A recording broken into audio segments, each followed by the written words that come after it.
Hello and welcome to this weekly or midweek update. As you can see, the combine is still up and running. We're out in one of in the fourth wheat field now, so the farm is just over there. You can't quite see because we're on a bit of a hill at the moment, but the farm is over there. At the moment, the combine is running well. I've been through the straw, can't find many grains. I've seen a couple, but nothing for us to be worrying about. And the reason we check for grain is just to make sure that the combine's not throwing it over the back with the straw and the chaff. But as I say, that you expect to find, sometimes a grain or two in there, but as long as there's not a lot, and there isn't, we do actually have a proper measuring tray. But at the moment, everything seems to be working. If we were finding more, then we would definitely be using the catch tray, as we call it. But yeah, so it's good to have the old girl up and running. That was the field where the last bit of footage was taken with the drone right at the end of the last video. So we were in that field over there, just the other side of this hedge. And yeah, that was where we were. So I'm a bit more cheerful today, because as I say, we've got the combine up and running, and as at the moment, we've had no further issues. Although I do realise I have just jinxed that for everyone on the farm, but I've spoken to Dad about it more, and he has said that at this moment in time, we don't need to be thinking about the combine. All we need to do is concentrate on getting the crops in, and concentrate on getting the harvest done, and then through the winter we can start to think about combines and what we're going to do. So that's what we're doing. I'm about to go off. I've got a few other little jobs to do, but I thought I'd just bring you down. I haven't got the drone today. Had a slight little accident with the drone, and at the moment it's not flying properly, but there's a local lad in the village of Lund, which is just out there, that's very good with these things, and he is currently having a look and trying to fix it for me. Apparently the damage that I've done to one of the propellers is next to nothing, so yeah, it's good of him to help out. But as you can see, the auger is still unloading really slowly, so we've gone sort of most of the way down that breed, and now nearly all of the way back down this breed, and we're still not, and it's got now to the end, so it still hasn't fully unloaded, although he has put the auger in this time, so maybe the combine has unloaded enough. I don't know, but why is Dad going this way? I haven't seen no more crop.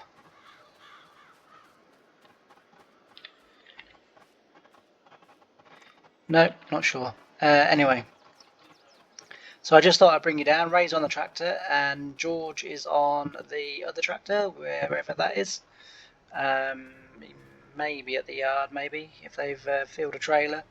The wheat at the moment, as far without sort of doing the proper calculations and stuff, the wheat at the moment we think is actually yielding quite well. And as I've said, in the straw there's not many grains on the ground, and even in between the straw rows, there's not much grain on the ground there either. So we are actually fairly confident that we might be getting a half decent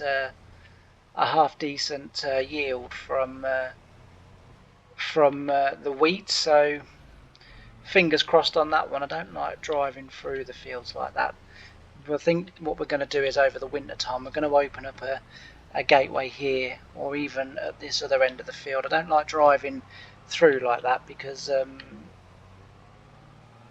it makes it awkward if you got crop there, but also as well with the truck now I'm travelling on that bit of ground. I don't like that, so we will change that. But yeah, so I just thought I would give you a quick update there. As I say, I'm going to pop off now. I've got a few little jobs and errands to run. So I'm going to go and do that. I thought I'd show you a little bit of the combining, and then a bit later on, hopefully, we'll get some more either combining in, or if we're doing something else, I'm hoping that a bit later today I'm going to be going drilling. That's my hope. As you can see, I've got the Challenger already on the drill, or I've already got the drill on the Challenger, so I'm hoping that today at some point I'm going to go drilling, and we're going to have a go at drilling some rape. So you remember from the last episode I told you that the government had banned neonics on the rapeseed. Dad has, as I also explained in the last video, Dad has basically said we need to roll the dice. It's a valuable crop to us, and you never know. Your luck may be in, and it may grow fine. So that's what we're going to do. We're going to grow it, and fingers crossed, hopefully, we'll get a decent crop out of it. Because, like I say, it is a very valuable crop to our farm. The baler, we have now taken out the baler on hire ourselves now. So the farm in Wales paid for the baler to bale those 2 wheat fields over there, which you'll remember from the last episode. We've baled them now. We're waiting on a bale chaser to come and collect the bales. Once that bale chaser has come and collected the bales, it's going to stack it on the end of the field, right on the end of the field, just so that the lorry can back down the roadway and we can literally load it straight on. And those bales will be gone. I've been assured will be gone in a couple of days. So there's no issue there for me. That a couple of days is fine. So they're going to be going. I've now hired the baler out. What I'm going to do is I'm going to bale all of the straw with this Heston baler. I'm literally going to find somewhere to stand all of the straw. I'm then going to put out an advert out and say, to all dairy farmers and cattle farmers and livestock farmers in general, straw's there. Probably £2 a bale. They're being charged a lot more, and yet again, it's people cashing in on someone else's desperate situation. But we're going to charge £2 a bale. I've heard rumours that some people are charging upwards of £6 to £7 a bale. So doing it that way, we're probably not going to make no money on the bales, but it helps people out, and I would hope that in a crisis, that we may one day suffer, that the farms might be just as keen to help us out. But that's what we're going to do. We've got the Challenger back, so Ruben has gone home for the day, which is something that I'm not that happy about, if I'm honest. Kind of sprung it on me last minute. Apparently got a dentist appointment, so I'm not happy. But he does say that he did tell me a day or two ago. So whatever. He'll just have to not be in. Although he has said that he will try and get back later today, which will remain to see whether or not he does. But yep, and we've also as well been getting some more potatoes into the potato field now. That first one is nearly done now, so we're gradually stacking the potatoes up, and we are gradually getting this way of the shed. So we'll soon be filling, and then we've got that field just over there, and then that field over there to do. Should possibly get it all into one shed, which is a little bit frustrating because last year, 2 years ago, was the first time that we needed 2 sheds, and so we put another one up directly next door, and these are potato sheds. The others are potato shed runoffs, so if we fill these 2, we've got somewhere else to go, but they are also for grain as well. Although this year we're not going to need it because everywhere's so short of everything. Crops, straw, just anything you can think of. The country is short of it. So we're literally just selling crop as it comes in.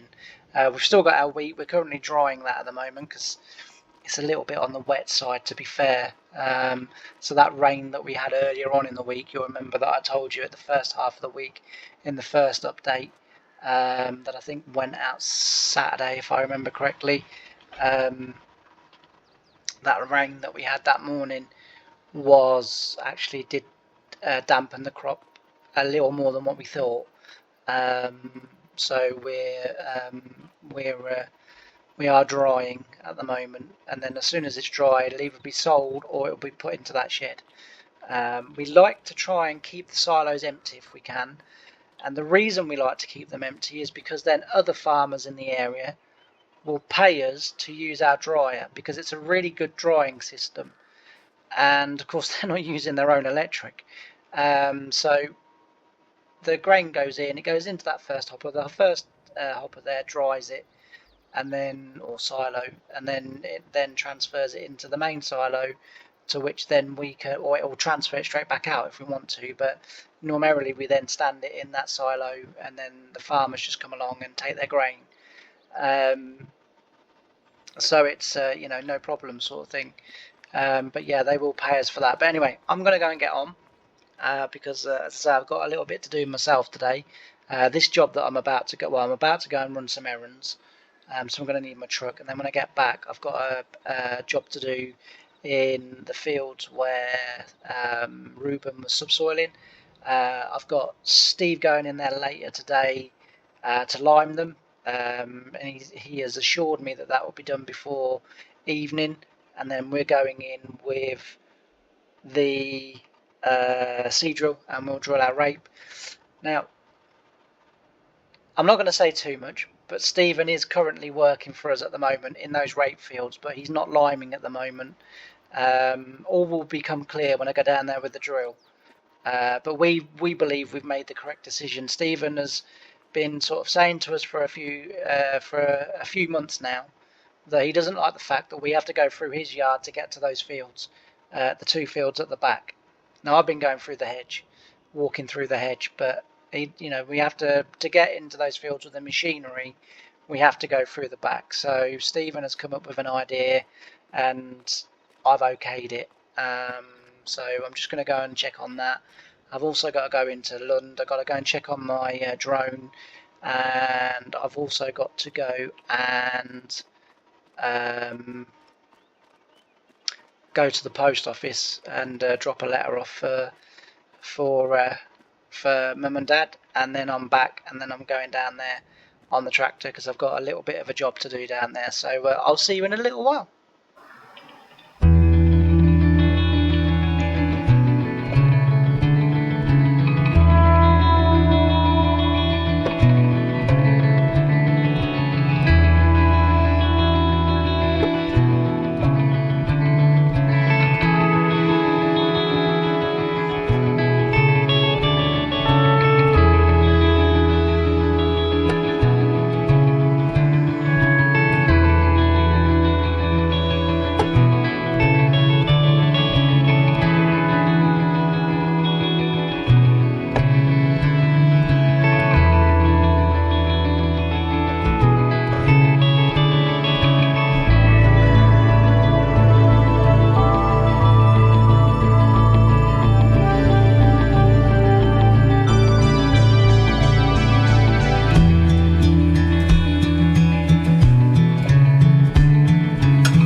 Right, so I'm out in the fields that were mustered, that we saw, which is at the back of Stephen's yard. Now you remember this field? We had Ruben in here Simba Solo in and subsoil in and everything else. Um, what I wanted to show you was, there's Stephen busy laying our lime. But what I wanted to show you was that you'll remember that this was sort of 3 fields. So we had from the hedge just over there, we had one small field, and I'll show you where that came up to. So the first field came up to this mark here, which is the centre of this ploughing. So Stephen's ploughed this for us. So about here somewhere roughly, went all the way across there, made one narrow field, and then this field then came all the way over here back to the second field, came all the way to this mark here, which we'll just get there. Slightly bigger this field was, the second field, to the middle of this ploughed mark, and that made the 2 fields there. And then this field was the bigger one, but it was an odd shape. Those 2 were just really awkward to drill. You know, they were not fun, and the guys, you know, George and Ruben didn't like working in them. Dad, you know, sort of commented this year about how awkward it was to combine because it was constantly turning around in it, and Stephen has been on at me for a little while. Well, I say been on at me. He mentioned it a few months ago and then didn't mention it anymore, and I kind of sort of just put it down to the fact that it, to be fair, was a day or so after we'd been in and out of this field. I think it was in the springtime when we were drilling, or these 3 fields, because it wasn't one field then. But I think what was happening was that the because the farm is literally just over there, I didn't bring the seed tender down. I just kept going back to the farm to fill up. And I think Stephen got a little bit fed up with having to go through his property, all around his property, to get out the gates the other end to then get out onto the road. When he came home the other night and saw Ruben Simba Solo in here, he rang me up and said, "James, you know, I told you to let me know when you wanted to work that field." And I said, "Oh yeah," I said, "I forgot, sorry." I said, "A lot going on at the minute." And I said, "Why, what's up?" And he said, "Well, I've got a suggestion." So I said, "Okay." He said, "But it's too late now." And I said, "No, what's your suggestion?" And he said, "Oh, about I get my brother's little digger, mini digger, and I rip up your hedges for you, and we make that all one big field, and then you can get in and out of that field via the gate next to my yard, but straight onto the road. You don't have to come through my yard to get onto the road." So I was like, okay, so these 3 fields here, they belong to Stephen's property and Stephen's yard. But Stephen allows us to farm them on the condition that we pay him to do our sugar beet. So it's kind of a, you know, you scratch my back, I scratch your back kind of deal between us. So that's what we do. We basically rent these fields off Stephen for a a minimal fee, and we sort of agree that the way that Stephen earns the rest of his money from this land is that he then does our sugar beet for us, and then any other work that we need doing, but he doesn't charge us. Well, he charges us to come and do the sugar beet, but he doesn't charge us to have this. Well, he does charge us a little bit, but it's I'm making it way more complicated than it is. So basically, we pay him to come and do our work, and that pays the rent on these fields. That's essentially what happens. But if we do a little bit of work for him, which doesn't happen very often, then we don't charge him. We kind of throw that into the deal as well. That's basically what happens. But yeah, I just wanted to show you, as I say, that this is now will become one big field, and it's going to make things far easier. I just wish he'd told me before I'd actually done the Simba Solar in this field, just because I would have changed what this field would have been then. So the first thing is I would have ploughed it, and it would have come a spring crop, so spring oats or something like that.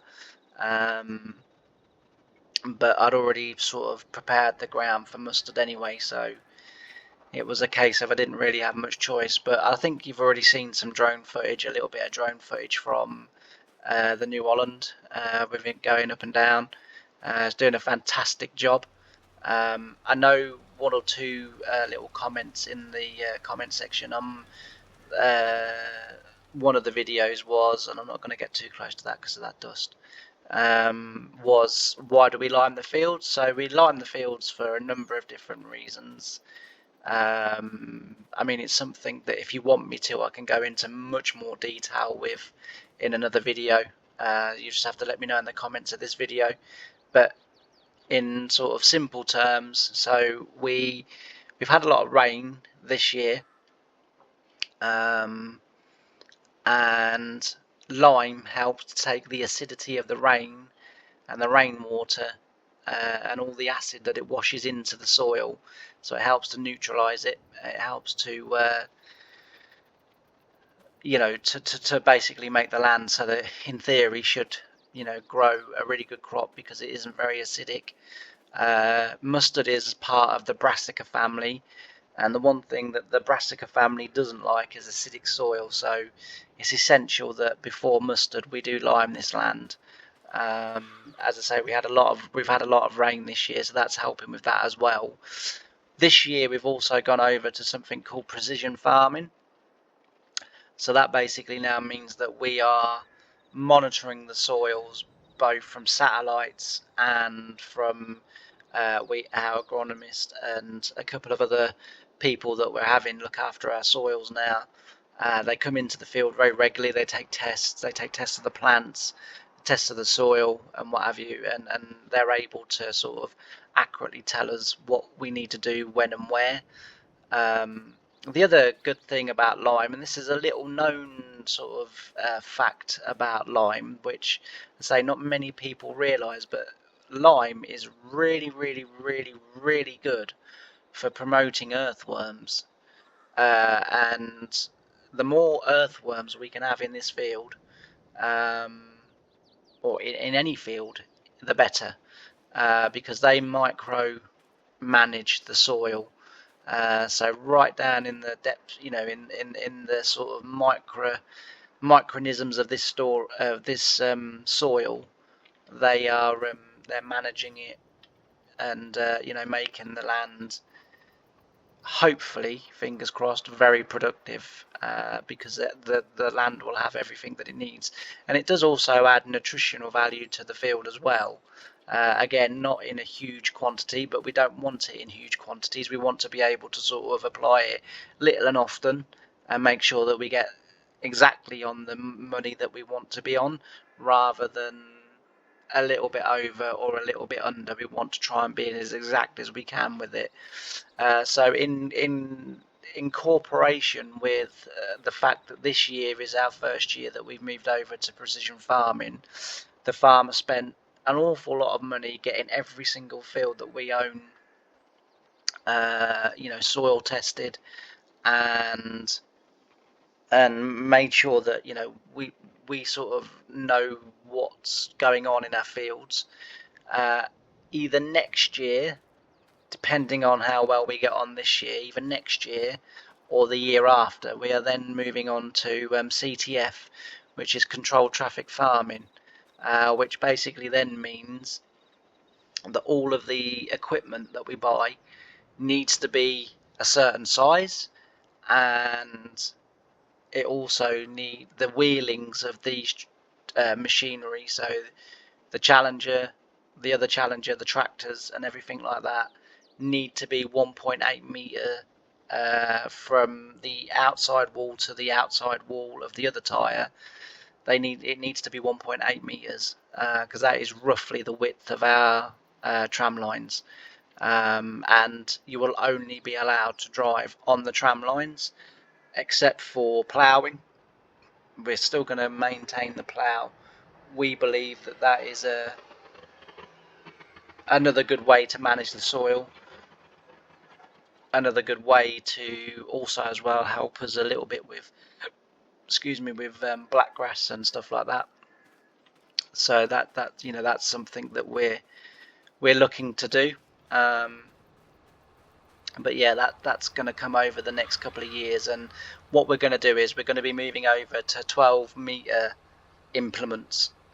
So it does mean that the Simba Solo may have to go, or I may keep it just in case we get a really wet year like this year, and you know we feel that that's a necessity. But you know, we're looking to get away from essentially driving in the middle of the field. We want to keep the compaction to literally, you know, 12% is roughly in each field. Your tram lines will take roughly 12%, give or take, and we want the compaction to be on that 12%, so that we've got 88% that is, you know, in very good shape and very good food production, which obviously will increase our profitability, and you know, so forth and so forth. Another thing that myself and my dad have been discussing today is that we would quite like to go into tenancy farming. We've heard rumours that there is a farm in the area that is struggling and is considering closing its gates for the last time, and we feel that we may be able to offer them a viable solution, in that we can take on the tenancy of their farm, so they will get a regular income each year through rents and through a share of profits, and that will be good for them, but good for us as well, because it will increase our acreage. And the other thing as well, the other benefit to them is that we will leave when the tenancy, you know, comes up, or when they decide that they either want the farm back or they want to sell it. But either way, we will leave the soil in much better condition than when we took it on. You know, they're saying that their farm is totally unviable and totally unprofitable, and we disagree. We think that actually their farm should be very profitable, very viable, and you know, we believe that we can make a massive difference to that. So yeah, that's what's going on in these fields. As I say, I'm just drilling the headlands at the moment. So when it's reasonably dry like this, which it is dry at the moment, at the moment, as it stands, we turn on that. We drill the headlands first, and then we just turn on it, and then that's, you know, sort of then rolled and left basically. If it was slightly wetter, we would then do the middle of the field, be turning on the headlands, and then come in with a cultivator or a power harrow, lift and fluff it back up, and then drill the headlands separate. But at the moment in time, we don't need to do that. You know, the land is suitable conditions for us to do the headlands first, and then to you know, and then do the middle of the field. So I'm currently on my third breed round. So obviously we tram line all of our fields, because it, you know, helps to guide our sprayers and fertilizers, and also as well, you know, certainly when we get onto CTF, it will help to guide our tractors through the field without actually running on anything other than a tram line. So, but yeah, we tram line our fields. I'm on my third breed round, which makes it 18 meters, because we've got a 6-meter drill. We have got a 36-meter sprayer, so it means we need 36-meter tram lines. But around the outside of the field, you need half of that, because obviously, you know, you're only doing half the width on one side. So you then drill it 18 meters. We'll just stop here. Let Stephen turn around. You drill it 18 meters, so the tram lines need to go on the 18-meter mark, and then you're able to then put your tram lines in, and the boom of the sprayer will just reach the end of the field without no overlap. So we go around the third time, drilling the 18-metre tram lines. No markers down because we don't need the markers for the next breed. This is the marker mark. So basically markers, for those of you that don't know, when you're going around a field and you're drilling, sometimes it can be very difficult to see where you've drilled and where you haven't. So these they're called bout markers, and they just mark where your next sort of bout is, or your next breed or line, or however you want to refer to it. They just help the seedman across the field in terms of where we're due next. So when we get to the round the corner here, so just up here, we're now at the end. When we get round here, what we'll do is, and I'll show you very, very quickly, and then I'll show you very quickly, and then excuse me, and then as I say, we'll be drilling the tram lines.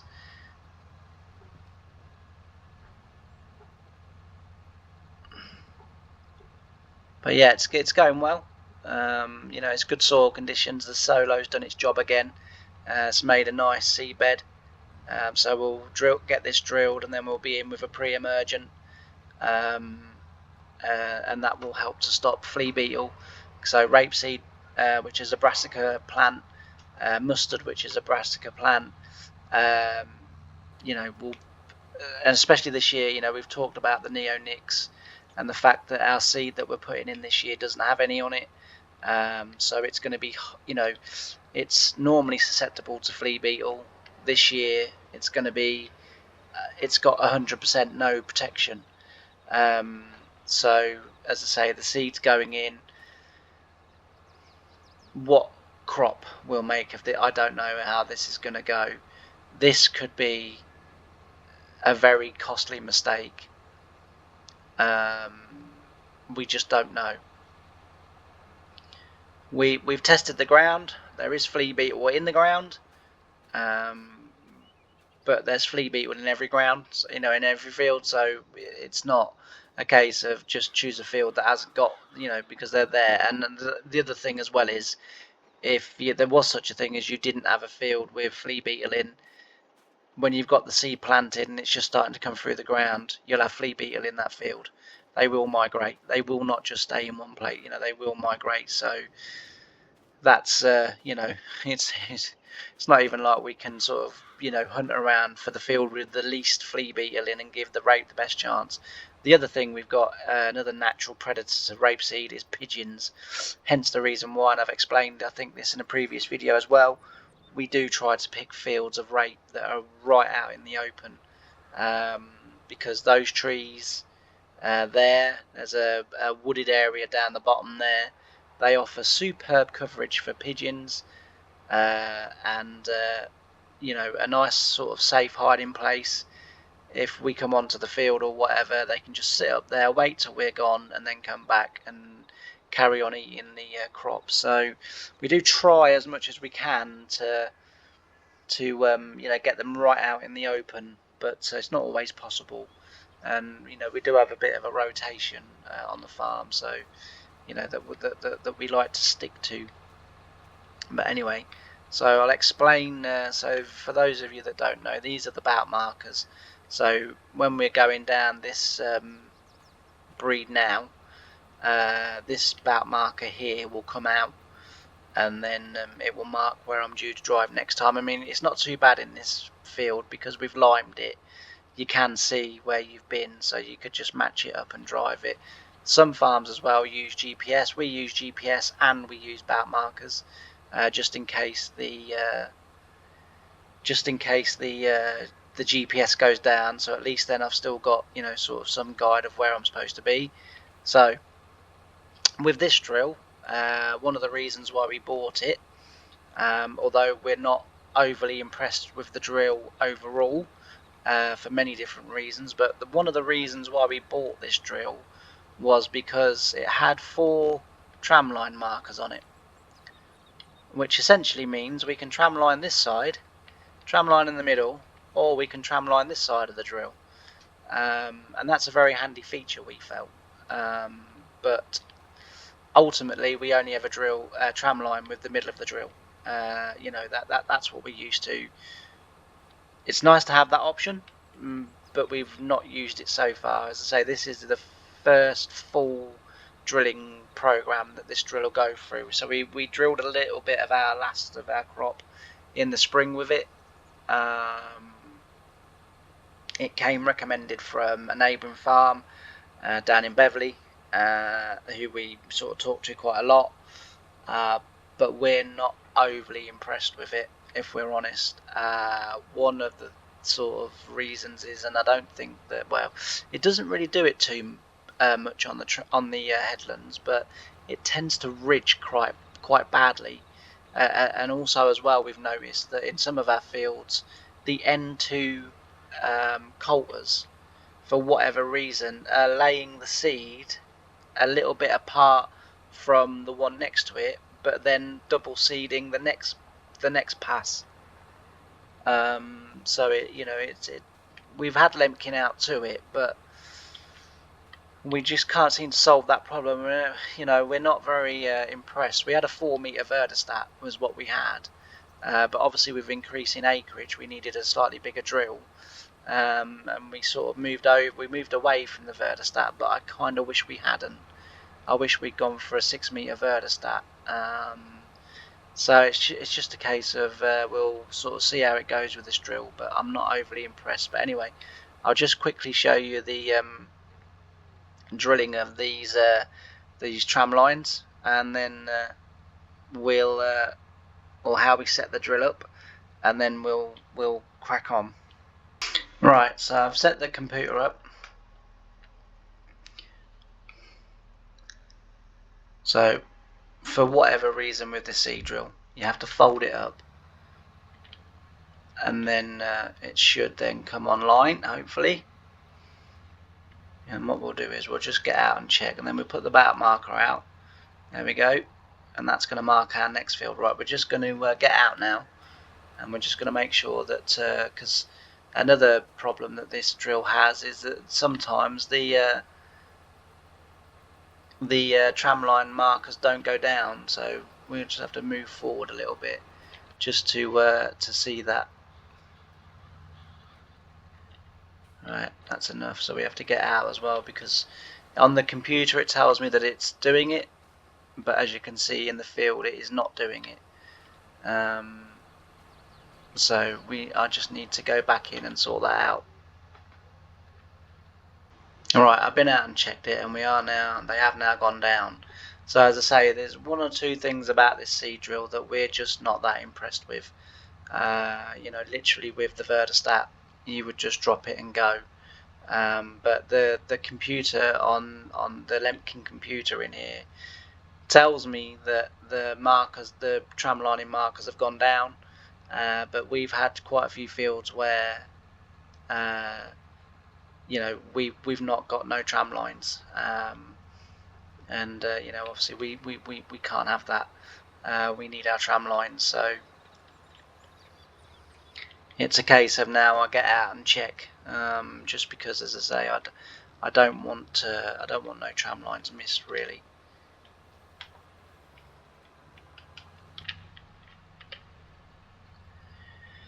But yeah, so as I say, we're going to get busy in this field. What I'm going to do is I'm going to end the video here. The sort of midweek update will be always a little bit shorter than the main sort of one on a Saturday. But I'm going to end the video here. I'm going to get on with this. I'll try and see if I can get some footage of drilling from outside of the tractor. So I'll see if I can get either the drone or whatever up, and get some bird's eye view of drilling. But if I can't manage it, then I'll just get some more in-cab footage like we've got at the moment, and yeah, we'll go from there. So signing off this video a little bit better spirits than what I signed off the other video, but So it's always good. The combine's still up and running. We're still combining with as I say, the combine's still going. The field that I showed you it in is now moved on to the next field from there. So we're slowly moving through now. We're in the last block of wheat, and then right next door is the block of linseed. We've no real need to combine it, in a hurry. But we've decided that, seeing as we and the combine are on a bit of a roll, we're going to go into the linseed and we're going to get that done as well. And then that will be combining finished, all but for a field of sunflowers, which Dad's experimenting with. But we will either go in and do that, or we might get someone to come in and do it for us. Again, the farm in Beverley that we